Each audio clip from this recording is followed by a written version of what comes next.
coração. Ora, se Josué lhes houvesse dado descanso, não falaria posteriormente a respeito de outro dia. Eu vou te ser sincero, se você não ler devagar esse texto, você não entende nada. É uma confusão de ontem, hoje, amanhã, do descanso que dera, que não dera, que não dera. É por isso que hoje nós vamos estudar esse texto. Fica tranquilo, não embola a cabeça aí não, tá? Mas só para elucidar esse pedacinho aqui, que é um pouco complexo, é porque é o seguinte, rapidamente, se o descanso que Josué, lá na segunda geração, que aqui entrou em Canaã, fosse um descanso definitivo, Davi não ia vir falar depois de um descanso definitivo. É isso que está falando aí, resumindo rapidamente, porque o descanso definitivo e verdadeiro é o céu, é a glória de Deus. Então isso aqui é que faz uma analogia a Josué, que deu um descanso ao povo que estava 40 anos no deserto, e deu um descanso, mas não era um descanso definitivo, ok? Era um descanso provisório para aquela época, que inclusive nem foi um descanso total, porque quando entraram lá também na Terra Prometida, tiveram que guerrear com outros povos, tiveram muitas lutas, então não era um descanso total e real, porque o descanso total e real é o que Davi mencionou e o que Jesus Cristo veio cumprir depois, que era a vida eterna. Esse era o descanso real. Vamos lá. Versículo 11. Esforcemo-nos, pois, essa palavra ela é singular em todo esse texto. Esforcemo-nos. Esforcemo-nos, pois, por entrar naquele descanso, que aí é o descanso real, final, a fim de que ninguém caia, segundo o mesmo exemplo de desobediência. Porque a palavra de Deus é viva, é eficaz, é mais cortante do que qualquer espada de dois gumes e penetra até o ponto de dividir alma e espírito, juntas e medulas, e é apta para discernir os pensamentos e propósitos do coração. E não há criatura que não seja manifesta na sua presença. Pelo contrário, todas as coisas estão descobertas e patentes aos olhos daquele a quem temos de prestar contas. Ou seja, nada fica encoberto de Deus. Tendo, pois, a Jesus, o Filho de Deus, como grande sumo sacerdote, que penetrou os céus, conservemos firmes a nossa confissão. Porque não temos sumo sacerdote que não possa compadecer-se das nossas fraquezas. Antes foi ele tentado em todas as coisas, à nossa semelhança, mas sem pecado. Acheguemo-nos, portanto, confiadamente junto ao trono da graça, a fim de recebermos misericórdia e acharmos graça para socorro em ocasião oportuna. Hebreus 4, de 1 a 16, essa é a palavra de Deus nessa manhã. Amém, queridos? O nosso tema nessa manhã, ele é em duas frases praticamente. A superioridade de Cristo, de Jesus Cristo a Josué, e a necessidade de esforço, a necessidade de nos esforçarmos. A primeira frase, ou o primeiro tema, é exatamente dentro daquilo que eu falei, que é mostrando a superioridade de que Cristo teve em relação, inclusive, a Josué, porque essa é uma das funções da carta do livro de Hebreus. Só para a gente se posicionar, para quem não está acompanhando aí o livro de Hebreus, o estudo. Hebreus, queridos, é visto por muitos estudiosos como uma conexão ou como uma dobradiça entre o Velho Testamento e o Novo Testamento. Na carta de Hebreus, no livro de Hebreus, é onde se encontra no Novo Testamento, olhando todas as cartas, todas as epístolas, mais a palavra Velho Testamento. É o livro que mais fala do Velho Testamento. Inclusive, há estudiosos que chamam Hebreus do quinto evangelho. Porque nos 4 evangelhos, onde narra o nascimento do Mestre, o nascimento de Jesus, a vida de Jesus, os milagres de Jesus, as promessas de Jesus, as profecias de Jesus, os ensinamentos de Jesus, a morte de Jesus, a ressurreição de Jesus, e a sua assunção aos céus, Hebreus é como se fosse a continuidade, é a obra de Jesus nos céus, como nosso sacerdote e como nosso mediador entre nós e o nosso Deus. Então, Hebreus é tido por muitos como essa continuidade do Evangelho de Jesus. É porque o que mais fala de todo o cumprimento do que antes a gente chama de sombra do que iria vir, que é o Velho Testamento, porque todo o Velho Testamento, vocês sabem, para quem estuda um pouquinho, já ouviu, que ele aponta, de alguma forma, para o que ia vir. Todo o Velho Testamento, ele aponta para Cristo, ele aponta para o futuro nosso, para a salvação. Inclusive, eu acabei de falar aqui num simples texto da vida de Josué, que ali o que ele fez era sombra do que Jesus veio fazer. E olha que incrível, Josué e Jesus, na escrita original, é escrito da mesma forma, é Joshua, que é Josué, e também é Jesus, por isso que é Jesus o Cristo. Tinha muito Jesus, é como se fosse hoje, você falar assim, é o Zé, mas é o Zé mecânico, é o Zé açougueiro, você dá uma conotação para saber quem é o Zé, para saber qual Jesus que era aquele, era Jesus o Cristo, o que viria para fazer o que fez por nós, ok? Inclusive para não confundir com outro Jesus da história, com outros Joshuas. Isso é muito interessante. E aí, queridos, quando o Hebreus, essa carta ela foi escrita praticamente por quê? Isso é uma parte muito interessante. Em resumo, ou em suma, o judaísmo, ele deveria ter acabado quando Jesus veio e consumou tudo aquilo que o judeu esperava. O judeu tinha uma expectativa. A religião judaica, ela espera o Messias. E quando esse Messias chega, era para o judaísmo em si ter terminado e dado início ao cristianismo. Porém, começou-se o cristianismo, mas o judeu não acreditou que aquele que veio era o Messias esperado. E aí, naquele tempo ali, era um tempo de perseguição àquela igreja nova, a igreja que tinha começado, ao cristianismo, e aos todos aqueles judeus que haviam se convertido ao cristianismo.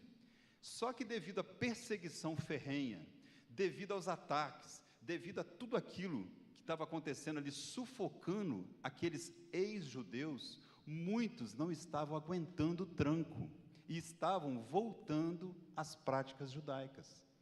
Achavam mais fácil abrir mão de um novo comportamento, de um novo padrão de vida e ser perseguido, era melhor voltar ao que eles faziam antes. Aí vem Hebreus.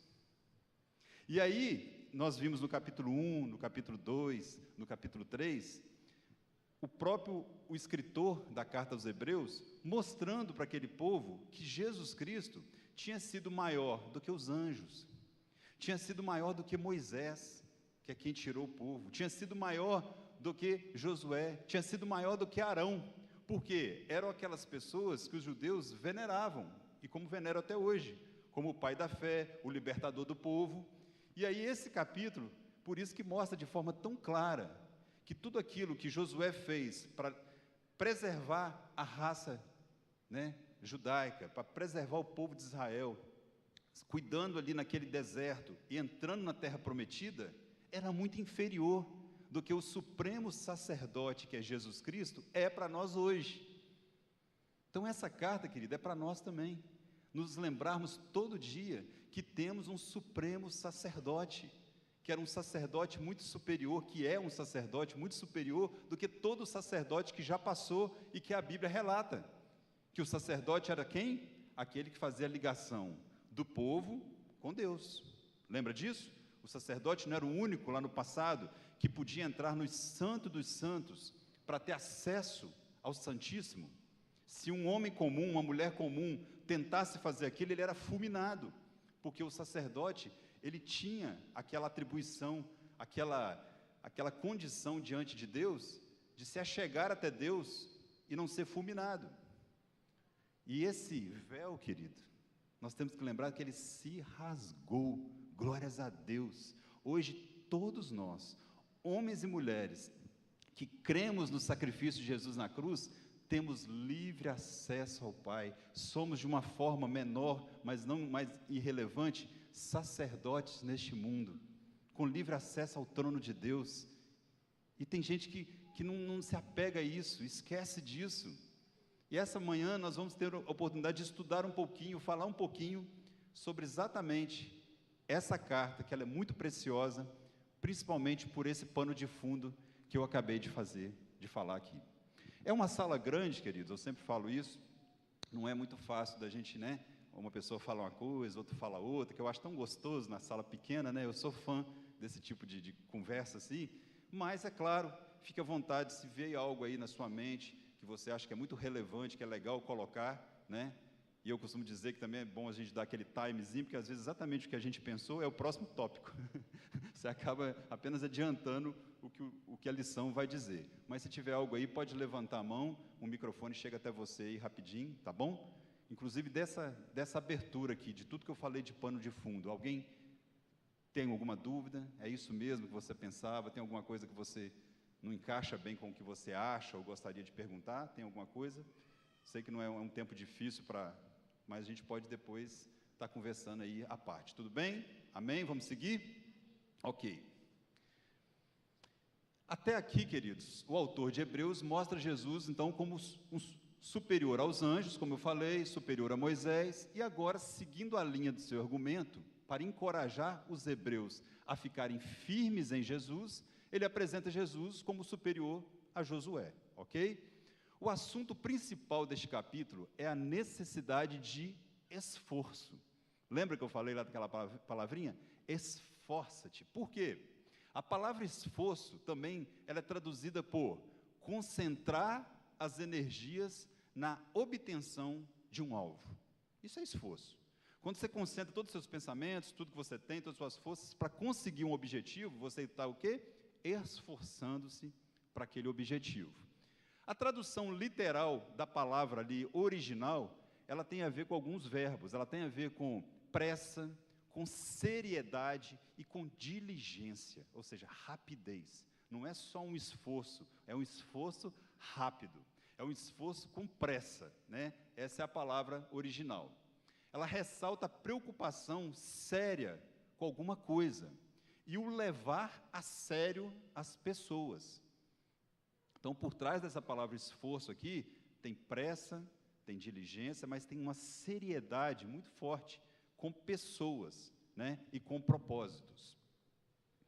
Assim, a firmeza no caminho de Jesus Cristo deve ser agora e não depois, e com muita disposição e vontade.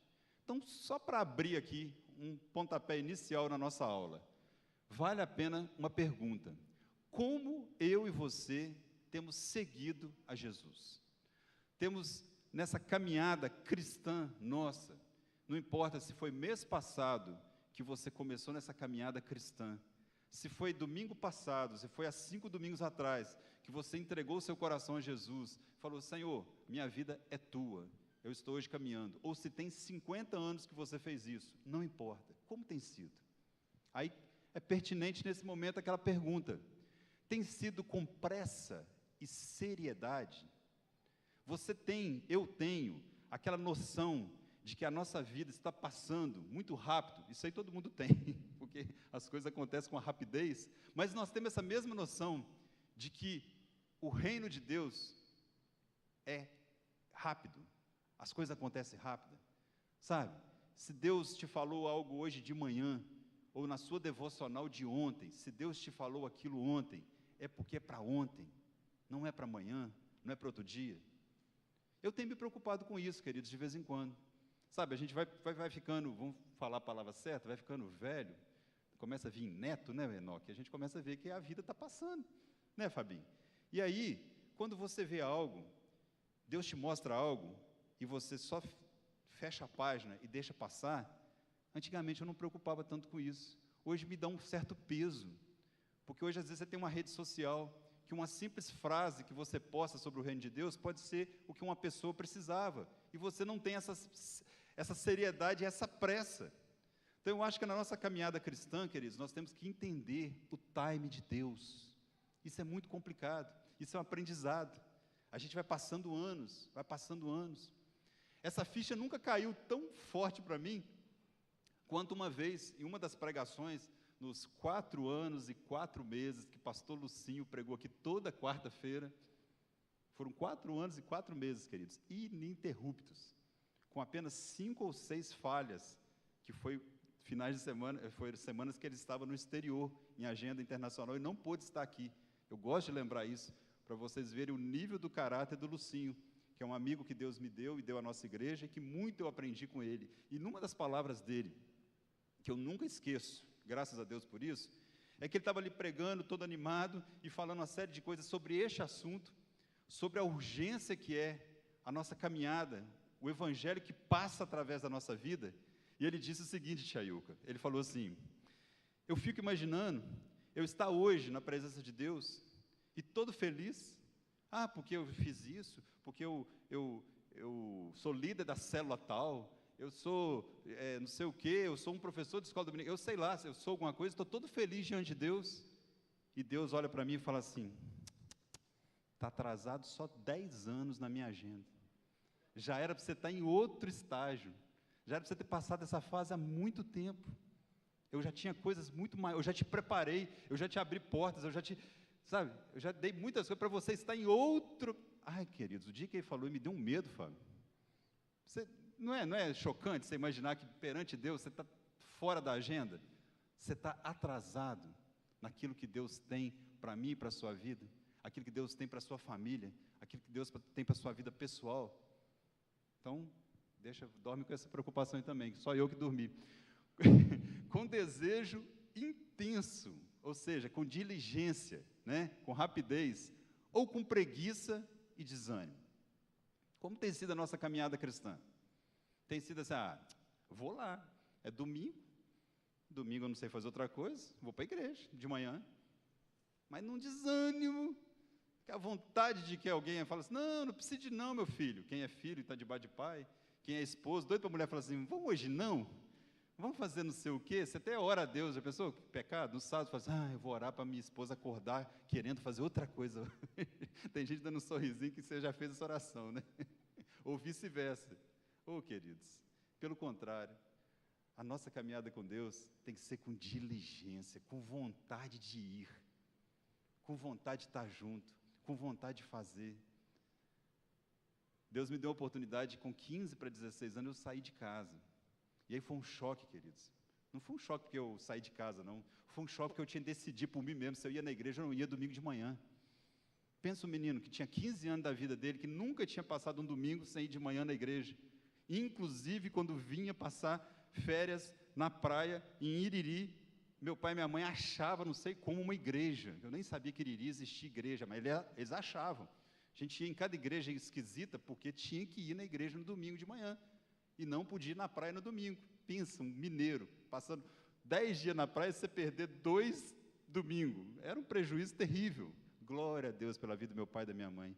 Eles não fazem isso mais, porque eles têm outro entendimento, mas eles deram aos filhos deles um entendimento de o valor que Jesus e Deus tem que ter na nossa vida. Mas tudo bem, fechando parênteses. Sai esse menino, vai morar sozinho. Opa, não tem pai, não tem mãe para me chamar de manhã cedo. Que benção. Vou dormir até meio-dia no domingo. E como é que dorme? Que consciência. Você dorme um domingo. No segundo, você já fica achando que você está em pecado. No terceiro, não tem jeito. Você acorda e vai caçar uma igreja. E assim foram 3 anos morando fora. E toda manhã eu ia para a escola bíblica dominical em alguma igreja que eu achava lá na região. E eu acabei descobrindo que aquilo era a maior bênção da semana. Porque Juiz de Fora é uma cidade de estudantes. As igrejas estão acostumadas com os estudantes. Acabava o culto lá na Presbiteriana, que eu ia, às vezes eu ia na Batista lá perto de casa, e já tinha umas famílias que já ficavam olhando, falavam: vamos almoçar lá em casa hoje? Que benção, Noca. Eu já ia pensando um pouquinho no almoço, mas um pouquinho no que é uma benção, queridos. Quem já morou fora sabe que o pior dia é o domingo, porque você não tem nada a fazer e bate uma solidão danada. Então as famílias levavam a gente para casa para almoçar, tá vendo? Que benção que é ir no domingo na igreja. Mas vamos lá. Então, em primeiro lugar, na lição de hoje, fazendo essa ligação entre ouvir e crer. Ouvir e crer.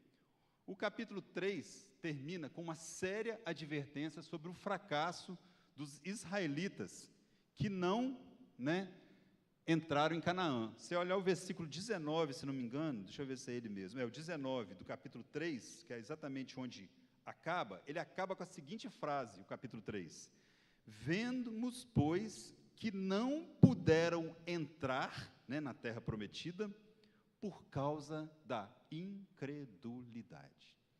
A Bíblia é muito explícita em falar por que uma geração inteira não entrou na terra prometida, por causa da incredulidade. Você sabe da história, né, queridos? 600 mil só homens. Se somar criança e mulheres, chega próximo a 2 milhões de pessoas no deserto. É isso mesmo, 2 milhões de pessoas no deserto que não entraram na terra prometida. O Senhor fez eles caminhar durante 40 anos para virar a geração, e apenas desses 2 milhões, apenas 2 pessoas, Josué e Caleb, colocaram o pé na terra prometida, junto com toda essa segunda geração, que a primeira geração todinha ficou no deserto, por causa da incredulidade. Queridos, isso é tão sério. Quantas coisas não acontecem em nossa vida, quantas coisas nós ficamos literalmente no meio do caminho, quantas coisas não se concluem, quantas pessoas ficam no deserto. Você pode chamar de deserto um monte de coisa aí que acontece de ruim na nossa vida, sequidão, escassez de recurso, escassez de tudo, necessidade, tudo isso, deserto. E quantas vezes eu e você, ou algumas pessoas, ficam nesse deserto pela incredulidade. É muito sério, querido. Isso é nossa caminhada. Isso é nossa caminhada. E às vezes você vê pessoas que passam por certas coisas, que enfrentam situações que você fala assim: nossa, eu não aguentaria 10% do que essa pessoa aguenta. Eu não sei como é que essa pessoa ainda está sorrindo, como é que essa pessoa está vivendo. Vai conversar 10 minutos com ela, que você vai ver a fé que sai daquela pessoa.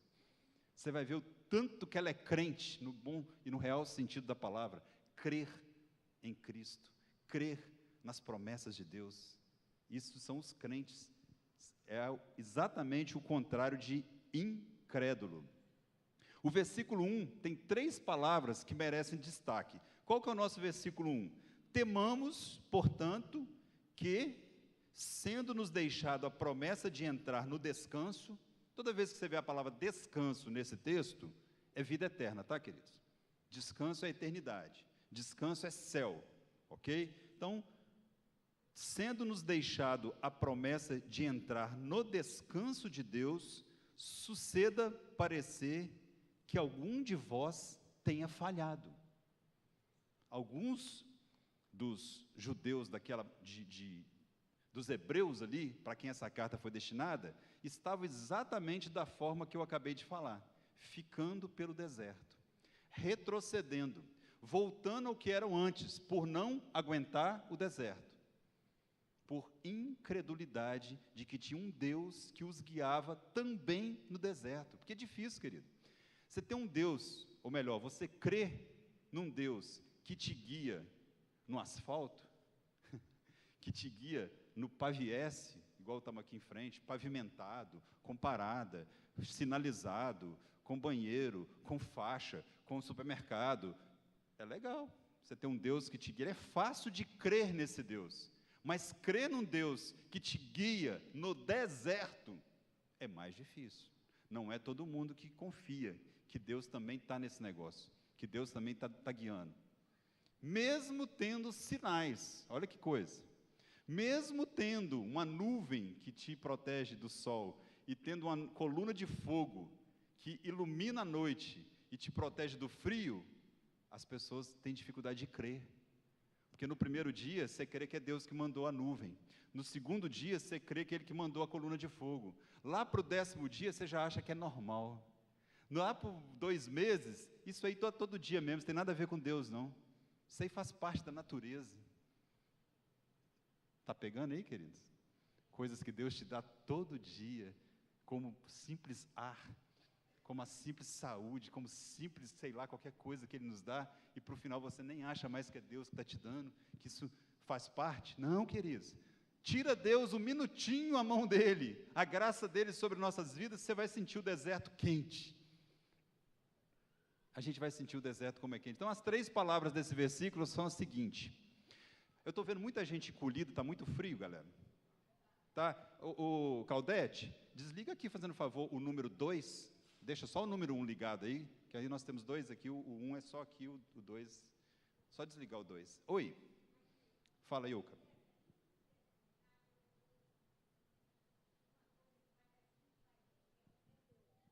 Isso aí. Tia Ilka está falando aqui que o pior que a incredulidade é uma coisa chamada rebeldia. Muito bem lembrado. A pessoa, além de não crer, ainda é rebelde àquele que dá tudo e àquele que faz tudo. Então, a primeira palavra é temamos.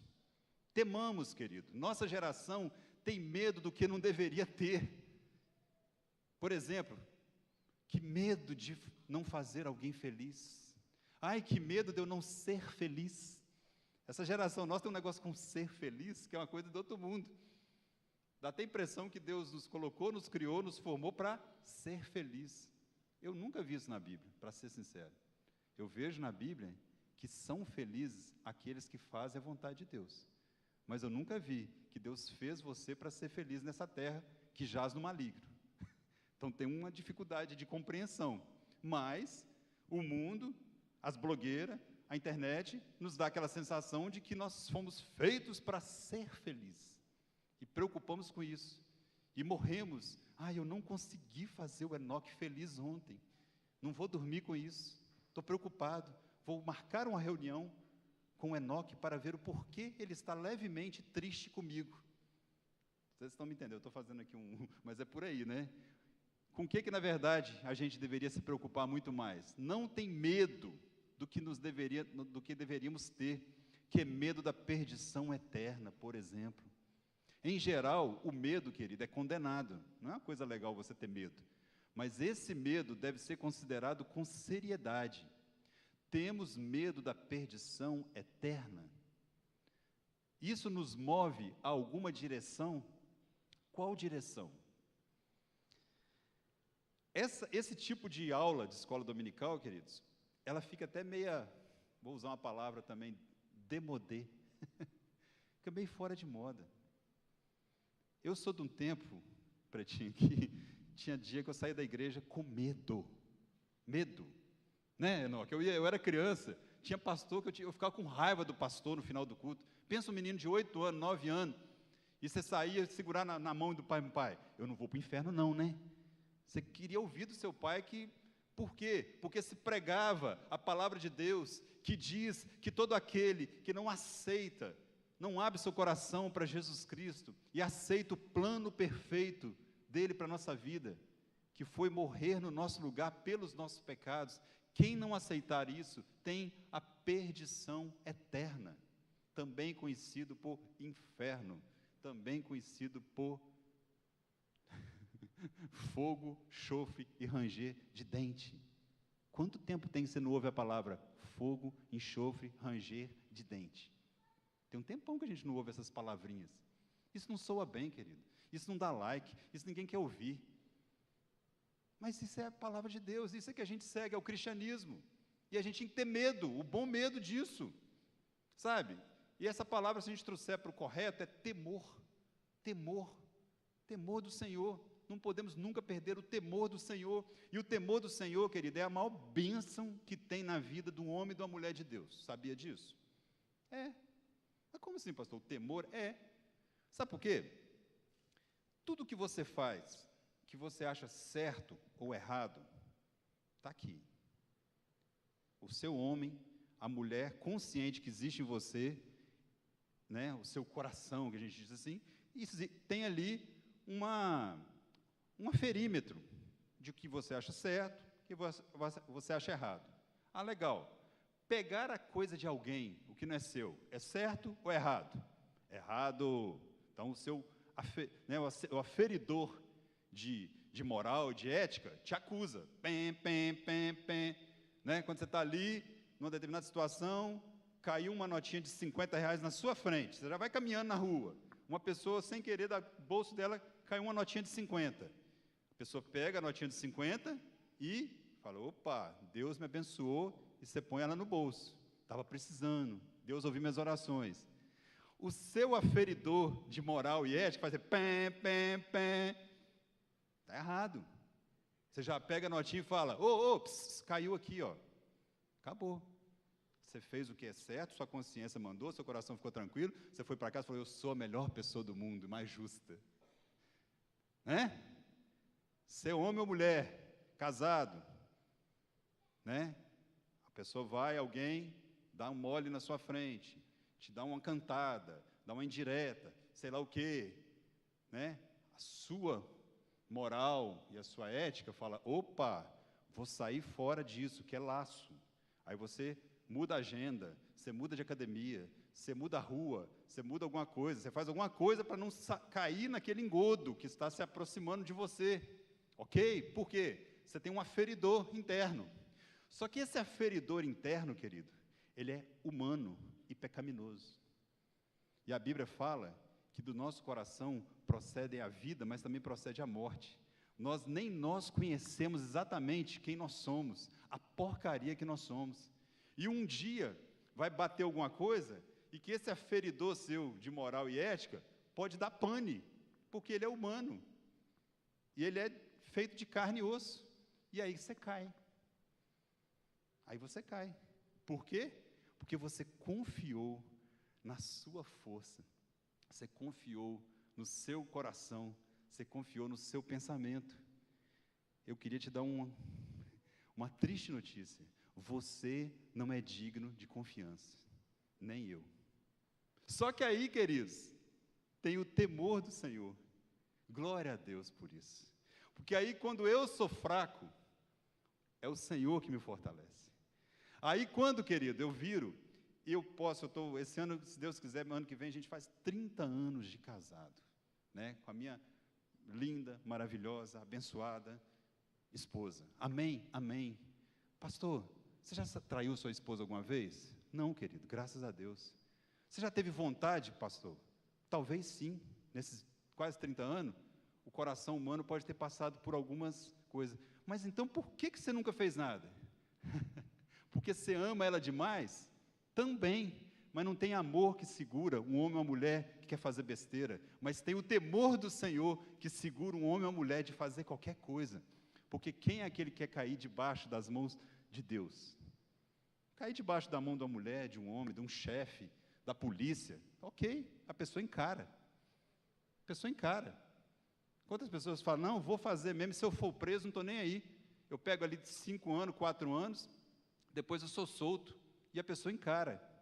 Agora, um servo do Senhor, um homem ou mulher de Deus, que é temente a Deus, que teme ao Senhor, não encara não, queridos.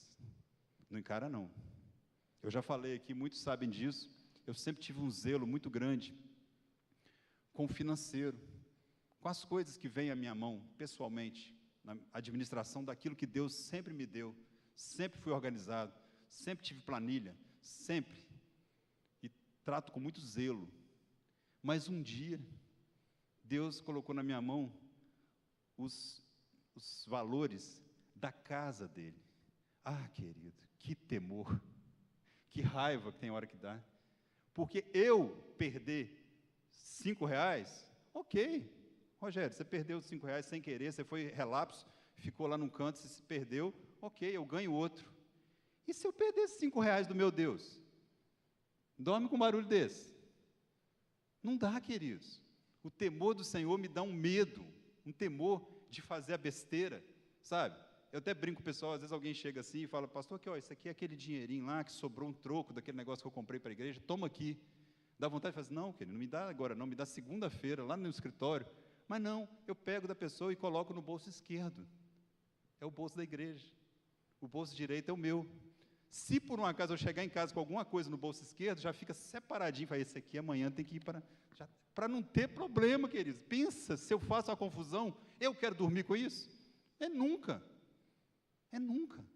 Porque eu tenho temor, eu sei quem tenho crido, e sei que Ele é fiel para me guardar até o dia final, e eu não quero decepcioná-lo em nem um segundo, em nem um centavo, em nem um pensamento. em nenhum beijo ou abraço, em nenhum negócio errado, eu não quero decepcionar o meu Deus. Vou ser bem sincero, eu sou muito preocupado com as pessoas, quem convive comigo sabe, eu sou cheio de dedo, com medo de desagradar as pessoas, mas tem hora, Enoque, que se exploda as pessoas, eu não quero desagradar, é meu Deus, pessoas são pessoas, meu Deus não. Posso ouvir um amém, queridos? Amém, glória a Deus. A segunda palavra é promessa. Um dos sustentáculos da vida cristã são as promessas de bênçãos presentes e futuras. Há descanso aqui e no futuro para os que são de Jesus Cristo. Glória a Deus. Esse texto aí, Lucas 16, é a história do Lázaro e do mendigo. Quem tem um conhecimentozinho da Bíblia sabe o que eu estou falando. Tinha um mendigo e tinha o Lázaro. Os dois morreram, chegou lá em cima, o mendigo foi para o céu e o rico foi para o inferno. E aí, numa alegoria bíblica, porque isso não acontece, mas numa alegoria, né, o Lázaro, que era o rico, virou e falou assim, deixa eu ir lá, né, pelo menos molhar a ponta da minha língua. Aí, é melhor você ler a história lá, que é coisa muito legal. Mas está falando de quê? Está falando, querido, das promessas de Deus que são para esta vida e para o futuro. O que segura, querido? O que nos dá um refrigério? O que nos dá um destino, uma direção, uma gana para seguirmos na caminhada, para seguirmos nessa jornada cristã, é, em última instância, as promessas. As promessas de Deus, sabe? As promessas de tudo que temos hoje e o que temos no porvir. Hoje e no porvir. Mas você fala, mas pastor, mas hoje? Quantas pessoas sofrem tanto hoje nessa vida? Ok, concordo, e eu também sofro, já sofri muito. Doença vem para todo mundo, calamidade vem para todo mundo. Hoje, tem pessoas, filhos de Deus, fiéis, crentes no Senhor, inclusive igrejas, que estão sem casa, sem móveis, sem tudo lá em Mimoso do Sul, por exemplo, pois a água subiu acima do telhado e atingiu crentes, não crentes e tudo. Uai, então como que essa pessoa tem as promessas de Deus? Queridos, essa vida, como eu falei agora há pouco, aqui jaz no maligno, é passagem, é passageiro, sabe? O que Deus dá aqui nessa vida e dá para todo aquele servo dele, aquele que crê, é uma paz que excede todo entendimento. É uma paz que o mundo não entende. É que na hora que a pessoa perde tudo, e que para quem tem esse real sentido de que é o servo de Deus, ele não perdeu nada, porque tudo é desse mundo. E se ele perder a vida, melhorou, que aí a vida dele vai para a glória, e ele vai ficar num estágio melhor. Se a consciência for essa, sabe? Porque quem sofre muito é quem muito é apegado ao que esse mundo dá. Quanto mais você é apegado ao que esse mundo dá, você mais sofre. É uma lógica. Você sofre menos quando você sente que o que tem nesse mundo não é seu, é passageiro, é um tempo, né? Lembra aquela história, quem já me ouviu falar, eu gosto de lembrar dela, que uma vez eu vi o pastor Rick Warren, lá em BH, na Igreja Batista da Lagoinha, pregando, e de tudo que ele falou, o que mais ficou na minha mente, me chamou a atenção, foi um exemplo que ele deu sobre isso. Que ele disse assim, eu estou aqui em Belo Horizonte, se eu esticar uma linha, um barbante, daqui até a minha casa, lá nos Estados Unidos, o comprimento desse barbante é como se fosse a nossa vida aqui na Terra, mais a eternidade. 1 centímetro desse barbante é a nossa vida aqui na Terra. O resto é a eternidade. E a gente se mata e tal, por causa desse 1 centímetro. Então, é só isso aí, vamos prosseguir. E a terceira palavra do versículo é falha. Falha. Acontece quando não se leva a sério os perigos, nem as promessas de Deus. Né? Você não tem temor e nem tem uma visão das promessas. Quando essas duas coisas, quando existe uma falha no sistema, né, isso vem a desistência, você joga a toalha, você para. Convém lembrar que uns desistem longe de casa e outros dentro de casa, no deserto. O povo estava ali, no deserto, e desistiu ali, debaixo das bênçãos de Deus, debaixo da nuvem, debaixo da coluna de fogo, foi ali que eles desistiram. E muitas vezes, eu e você, como tantos outros, temos momentos que desistimos dentro de casa, né? Como nos lembra a parábola do filho pródigo. Ele estava com todos os privilégios dentro de casa, desistiu daquilo tudo, abriu mão daquilo tudo e foi, né, para se dar mal. Aquele leve trecho que o pastor Lucinho falou aqui na chamada do live, é exatamente isso aí, queridos. Nós não temos autoridade para jogar a toalha. Nós não temos. É igual uma luta, a antiga luta de boxe, que quem parava a luta, ou quem para a luta, é o técnico. Se o técnico achar que o atleta dele não está mais aguentando, o que ele faz? Joga a toalha no ringue. Quando ele joga a toalha, parou a luta. Quem joga a toalha? O técnico. Não é quem está combatendo. E o técnico, querendo ou não, ele sabe até onde seu atleta aguenta. Ele sabe até onde seu atleta suporta. E assim é nosso Deus, que diz na sua palavra, não sobrevirá sobre nós tentações além da nossa força, ou que nós não podemos suportar. Isso é promessa de Deus para mim e para você, querido. Você pode achar que está pesado, você pode achar que está difícil, você pode achar que não vai dar conta. O técnico sabe que você aguenta. Ele que te formou, Ele que te deu características, Ele que te deu dons, Ele que te deu habilidades, Ele que te deu tudo. Ele sabe o seu limite. Glória a Deus por isso. E Ele sabe até quando que a aprovação pode vir, e que muitas vezes, como eu gosto de falar, quando você passa por grandes provas, provavelmente é nessa área que Deus vai te usar grandemente. Pessoas que enfrentam algo muito forte numa área, geralmente vão ser bênção de Deus naquela área para abençoar outros, para ajudar outros a passarem por aquilo. Podemos resumir da seguinte forma: um medo saudável leva a nos agarrar nas promessas de Deus para não falharmos, não fracassarmos. Então, resumindo, é isso aí, o medo saudável. E como vamos conseguir fazer isso? O versículo 2 responde unindo ouvir e crer. Como é que o versículo 2 fala?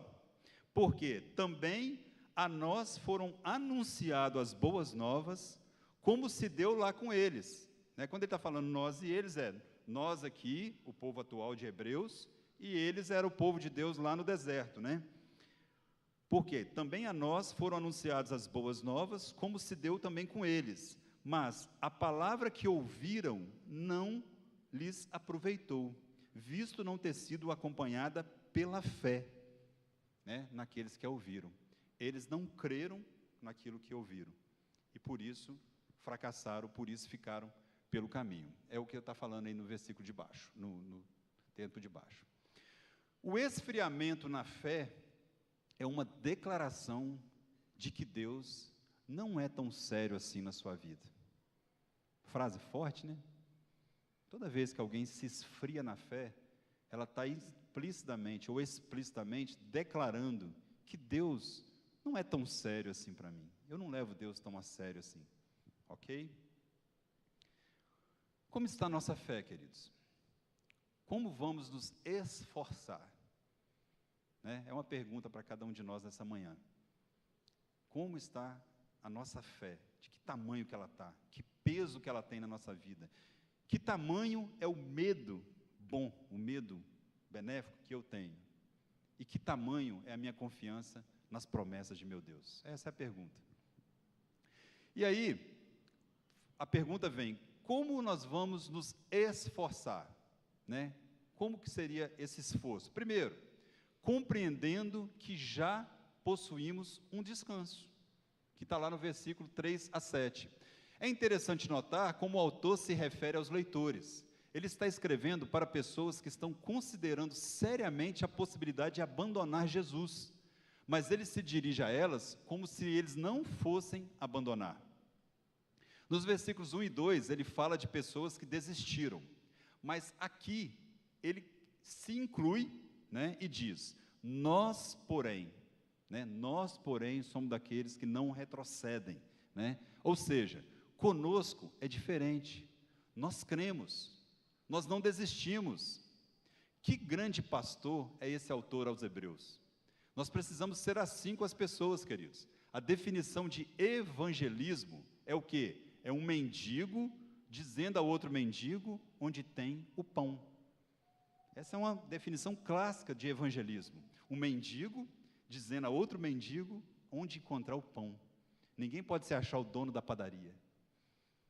Todos temos que nos encontrar na condição de que precisamos, todo dia, ir à padaria celestial, pegar o pão, como mendigos. Isso é muito legal, é muito sério. O autor se vê necessitado, assim como seus leitores. Por isso que ele se inclui. Vocês são necessitados, mas eu também sou necessitado.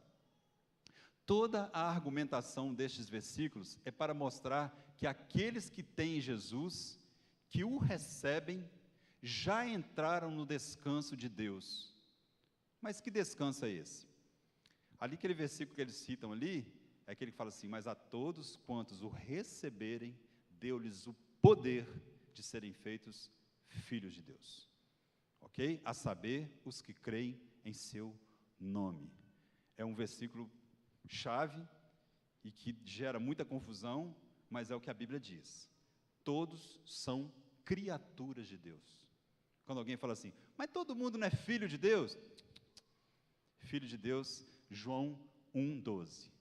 Aqueles que creem em Cristo como seu irmão, é dado o poder de serem feitos filhos de Deus. E o resto, criatura, como um arara azul, como um... tudo mais. É sério, né? Mas é a verdade, é o que a Bíblia diz. Em resumo, para não nos perder em detalhes, o descanso é uma referência à justificação pela fé. É uma afirmação sobre a conversão, onde tomamos posse da salvação eterna. No entanto, essa salvação precisa ser mantida e desenvolvida. Isso é muito sério, que é um processozinho chamado santificação. É preciso avaliar e reavaliar nosso envolvimento com o processo de santificação, queridos. Que passo temos dado nessa direção? Quais as atitudes que tomamos diante de Deus e dos homens? O que sabemos sobre a santificação?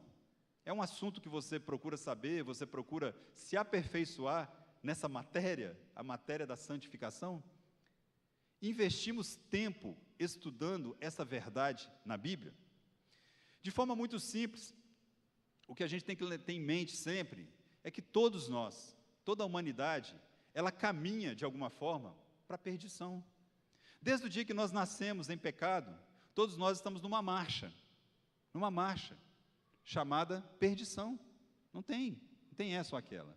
Um dado momento da sua vida, em algum momento você se depara com Cristo Jesus, com a salvação.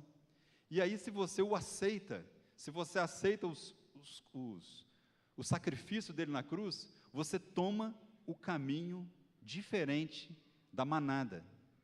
Um caminho diferente do que estão todos percorrendo. Esse é o caminho, a direção é aquela, a perdição eterna. A partir do momento que você se depara com o Santo Evangelho e o recebe, você muda de caminho. E você começa a caminhar o caminho da santificação. Que é uma caminhada que, inclusive, não tem fim nessa terra. Ela começa hoje e ela termina no dia que ou você for para Cristo ou Ele vier te buscar. Essa é a nossa jornada de santificação. E se você passar um dia da sua vida sem se preocupar, sem lembrar, sem dar um passo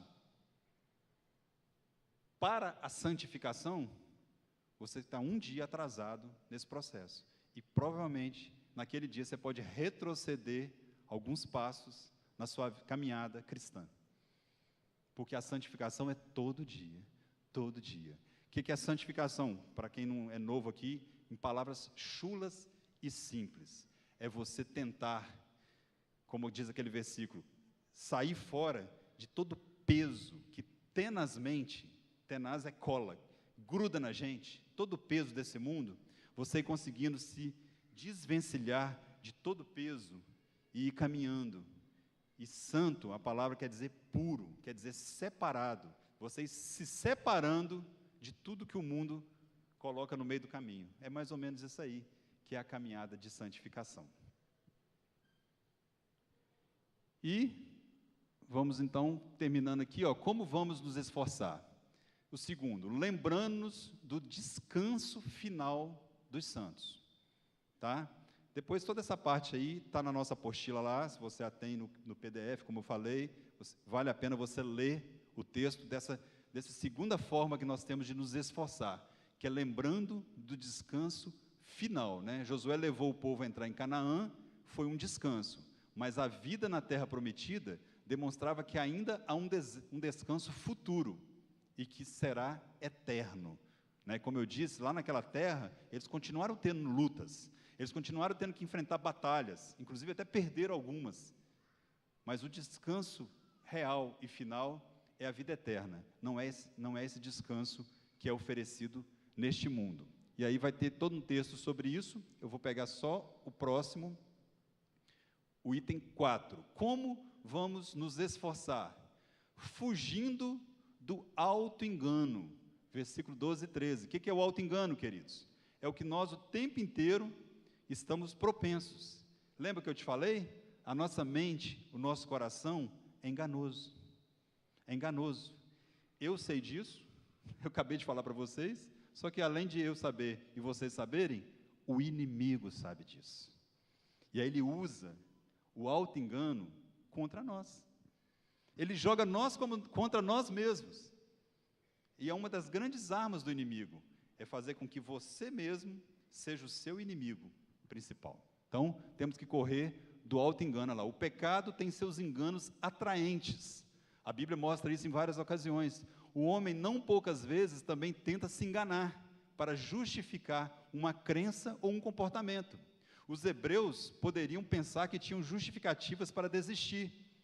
Pensavam que não teria nenhum problema dar as costas para Jesus, mas, além de tudo que tinha sido dito até aqui, o autor acrescenta o poder da palavra de Deus. Eles tinham a Bíblia, que naqueles dias era o Antigo Testamento. Não temem como fugir da questão.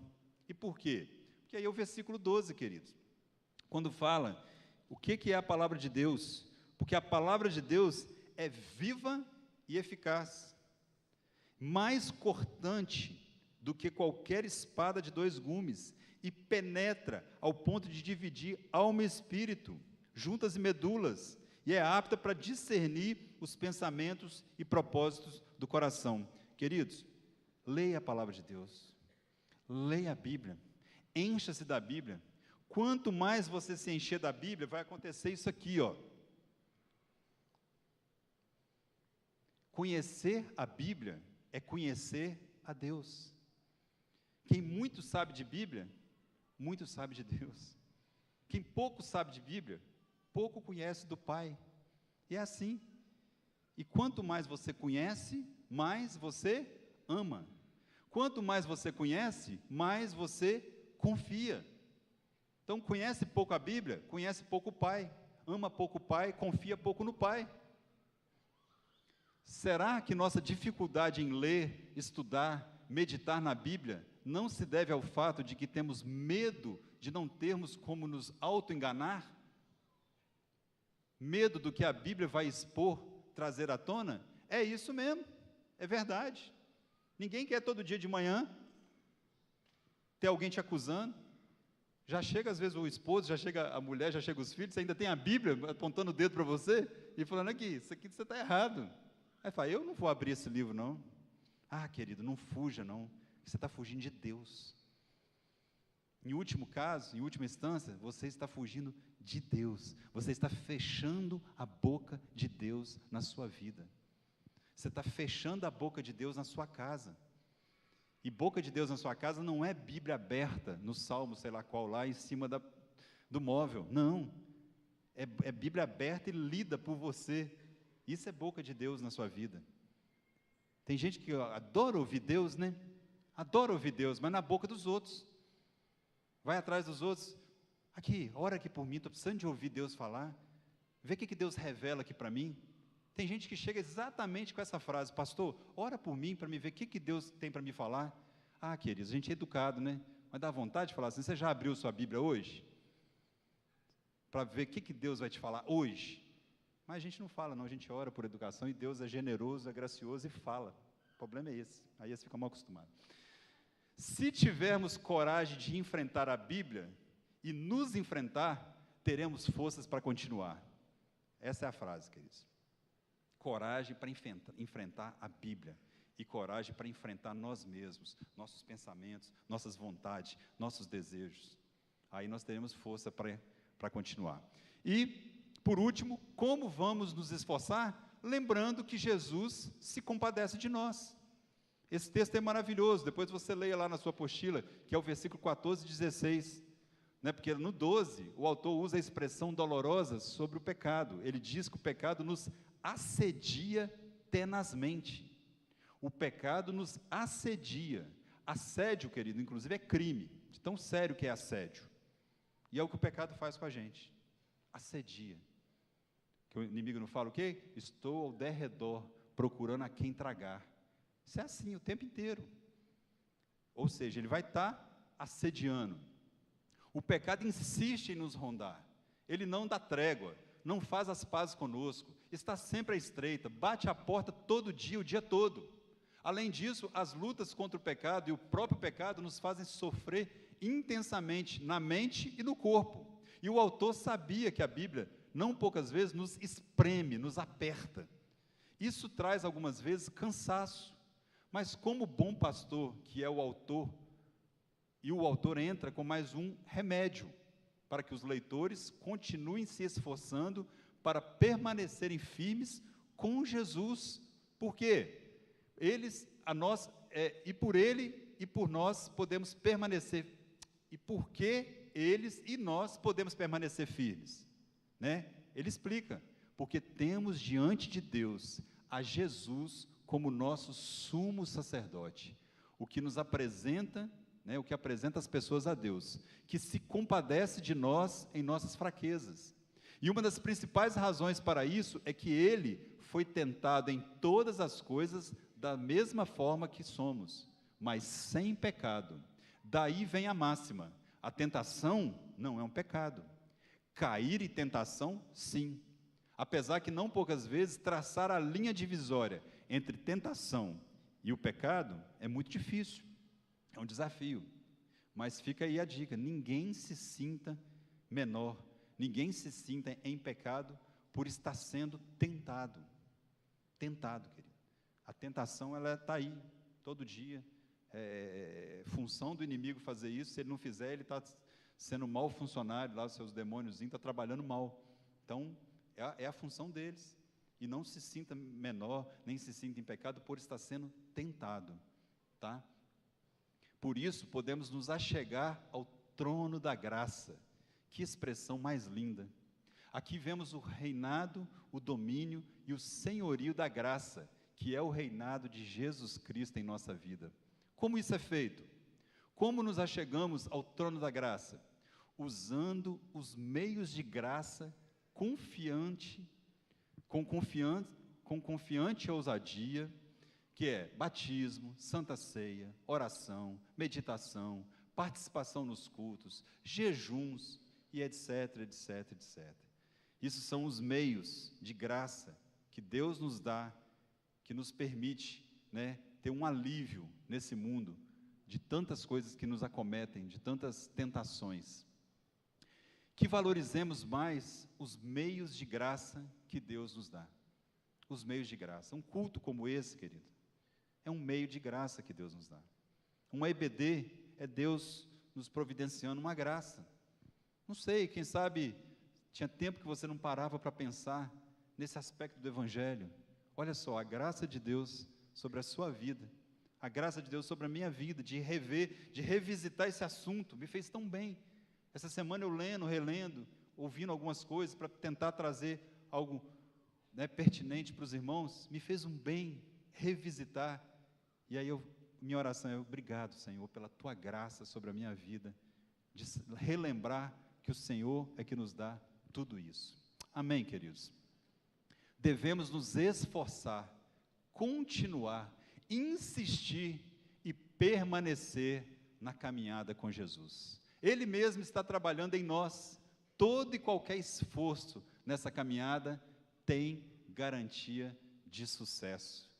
Por quê? Se não é sucesso nesse mundo, querido, é sucesso no céu. Tem muita coisa que a gente faz que é vaiado neste mundo, mas é aplaudido no céu. Lembre-se disso. Lembre-se disso. Tem muita coisa que você faz que você corre o risco de ser vaiado, de ser cancelado, de ser debochado, mas no céu você está sendo aplaudido, ovacionado. Olha que bênção. Essa é a perspectiva do mundo contra a perspectiva dos céus. Estou plenamente certo, isso é Paulo falando, de que aquele que começou a boa obra em vós, há de completá-la até o dia de Cristo Jesus. Aleluia! Foi Ele que começou a obra, queridos, Ele vai completar. E por fim, assim que nenhum de nós, por qualquer motivo, por qualquer opinião de quem quer que seja, não deixemos de nos esforçar para permanecer com Jesus. E entraremos no descanso que nos espera no fim de toda a nossa vida, ou desta era que um dia vai se terminar. Amém? Você pode se colocar de pé? Fala aí, meu irmão. O irmão levantou ali, pode falar.